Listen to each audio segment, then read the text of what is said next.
Hello everyone, this is Tyler Truitt. I just wanted to make a short update video to let you all know what's happened since the last video and what's going on right now. A lot's happened. First of all, I want to give a big thank you to everyone that has reached out to us to support us throughout this whole thing.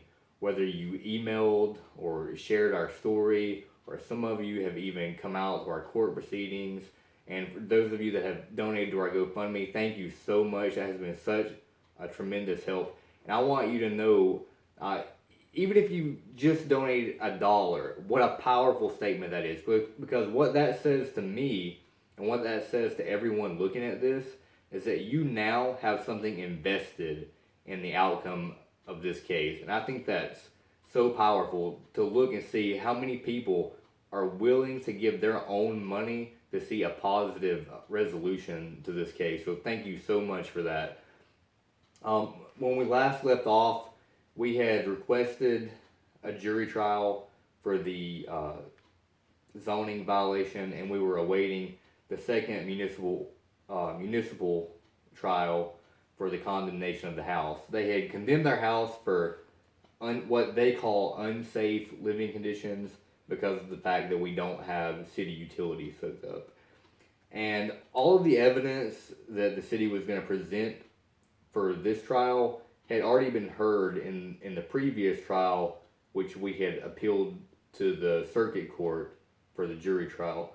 So the judge decided to go ahead and dismiss this particular case and let the municipal court, let the circuit court handle it. So they dismissed those charges having to do with the condemnation of the house. And so I said, well, does this mean our house is not condemned anymore? And they said, oh no, your house is still condemned and you can be arrested if you go there. Well, that makes absolutely no sense to me. How can you dismiss the charges against us, but yet our house is still condemned? Because what it seems like to me is that once your property is condemned by the city, there's no real process to ever get it uncondemned. So next we went on to the jury trial for the zoning ordinance violation. And it was completely one-sided. I felt like we just got railroaded. They wouldn't allow us to present any constitutional arguments. We couldn't present any evidence in regards to similar housing within the city. They're essentially selectively enforcing this ordinance. There's a lot of people within the city that live in manufactured homes just like ours, in situations that are probably very similar to ours, but they wouldn't let us present any evidence in any regards to that. They never have really stated the purpose of their zoning ordinance. They say that it has to do with the public health, safety, and welfare, but they won't say exactly how or why.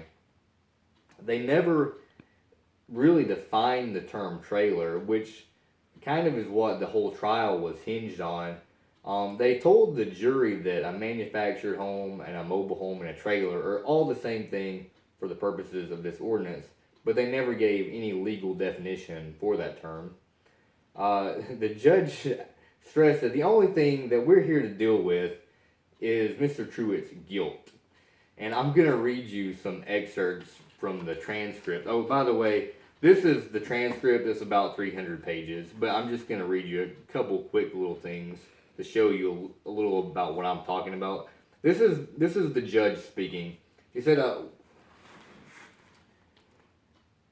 we're not trying the validity of the ordinance, nor are we trying whether or not somebody agrees or disagrees that there's a need for this ordinance. The ordinance was enacted under the proper policing authority of the city of Huntsville, and there is no attack on the ordinance before this court and before this jury. And we're not going to argue that because that is not an issue that's before this court or before this jury. We're only going to deal with whether or not this jury is convinced beyond a reasonable doubt of the guilt of Mr. Truitt and the charge that he faces in the citation and placing the trailer on his property. That's all we're dealing with in this case. And also, while the jury was out of the room, he was talking talking to my lawyer. He said, an argument whether or not they agree that we ought to have this ordinance is not an argument before this jury. In other words, I'm not going to allow you to argue anything that may induce jury nullification, that they would not follow this court's instructions regarding the law and applying the law in the case just because they disagree with the law. That's what we call jury nullification. Do you understand that? So if you don't know about what jury nullification is, or you're not familiar with that concept,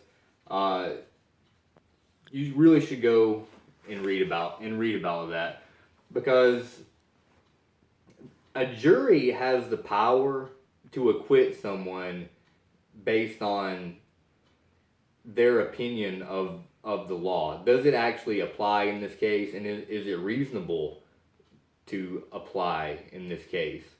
So they can put aside the facts of the case and say, well, this person may have technically violated this, but did they really hurt anyone? No. We're going to go ahead and we're going to acquit based on the fact that we don't think the ordinance is even applicable in this case. But the court don't want you doing that, essentially, because then their whole system kind of falls apart. So they don't want the jury to do that. And the jury instructions, well, that was completely one-sided too, because we weren't allowed to submit our own jury instructions. The jury instructions were completely written by the prosecution, and given the instructions that the jury had, they really had no choice but to find in the prosecution's favor and to find us guilty, because all they had to prove, according to the judge's instructions, were, do I own property in the city, and did I place a manufactured home on it, or what they call a trailer? Well, we already admitted, basically, before we even went in there, that yeah, this is our house. We call it a manufactured home. The city calls it a trailer, and we tried to make the argument that it wasn't, but the judge essentially told the jury that, okay, it's a trailer, it's the same thing, and they knew that we had it on this property. So to them, it was open and shut case. So based on that, they had really no choice but to convict. So then, in the sentencing phase, oh, actually, I skipped something. To top off all of that, they actually tried, or they did, intimidate one of our witnesses. We had called my neighbor out to come and testify on our behalf, and the people from zoning and community development, they have been out to his property and cited him before on various things. They said, if you testify in Mr. Truitt's favor, we're going to come out there and we're going to cite you again. And he basically just didn't want to have anything to do with the trial at that point, because he knew he was going to be stuck in the same mess that I'm in, which to me is just, it's downright unethical, and anyone will tell you that, for one side of a court hearing to try and intimidate the other side's witness like that. It's absolutely 100% unethical. So in the sentencing phase, the prosecution had asked the judge for injunctive relief. They wanted us to move the house. Well, in a criminal trial, you don't normally grant injunctive relief. That's normally reserved for a civil action. And if you read in the Alabama code, it lays out what penalties a judge can issue for a municipal ordinance violation, and they can give jail time, they can give fines up to a certain maximum amount, but they're not allowed to grant injunctive relief. That is something for a civil matter, but they attempted to do that anyway. The judge sentenced me to 10 days in jail plus fines, and the condition that we moved the house within 14 days. So there, they did grant them that injunctive relief, which they actually are not even allowed to do. So that was one of the things we put into our appeal. And this is the appeal right here. It's quite lengthy. I don't have time to go into all the aspects of it. But the most important thing that I wanted the appellate court to hear was our constitutional arguments, which have yet to be heard in any court. And the appellate court refused to hear those arguments. And they basically said that because our attorney hadn't filed it in a certain way before the beginning of the case, that they weren't going to listen to any of those arguments. Well, I want to read to you from Alabama Rules of Appellate Procedure, rule number 2. It says, in criminal cases, because of constitutional requirements and with due regard for the fundamental rights of the defendant, the interplay between available penalties for noncompliance with the rules on the one hand and suspension of the rules on the other hand is left to the sound discretion of the Court of Criminal Appeals. And what that means to me is they could have looked at those arguments if they wanted to, but they chose not to.